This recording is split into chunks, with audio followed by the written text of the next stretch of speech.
Be looking at Lomachenko, the footwork that he uses, and how he changes his strategy based on what his opponent's doing with their guard. We're also going to take a look at the way that he moves in relation to his orthodox opponents, and how either orthodox or southpaw beginners can aim to do and execute technique and logic in a similar way to the way that Loma is boxing. And more specifically, we're going to look at something that I call the power zone.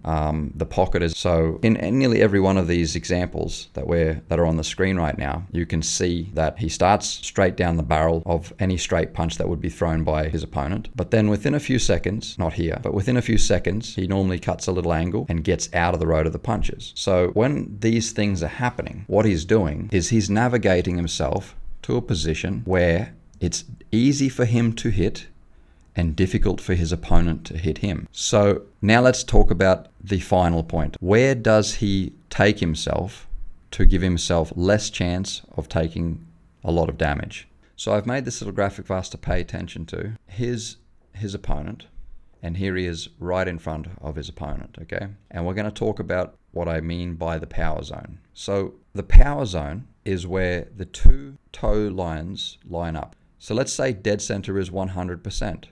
Just a little bit off dead center here, we could probably still say is roughly 100%. If we go over here now, let's say this is 50% power. And then here, let's call it 5. Let's go back now, the video, and have one more look. Look at this. This is what he's doing here. Look where he is in relation to the guy. Boom. He's staying right either on the outside of his foot or square to the guy, where we've just outlined that you have 5% of your power there. It's literally an arm punch. There's no ability for him to put much power there.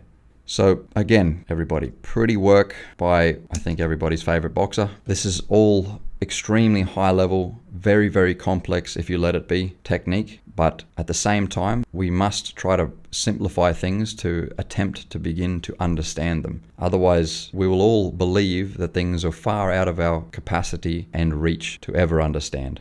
If we simplify things and then approach the complex using some type of frame of reference, which is biomechanical and physical, then we have at least something to grasp onto and begin learning. So if anyone would like to learn more about a simple drill that is going to help you feel a lot more balanced when you're standing in front of your opponent inside the pocket, or even when you're throwing punches on the bag or shadowboxing, please go to the link in my bio and I'll send you the updated lesson as it comes through.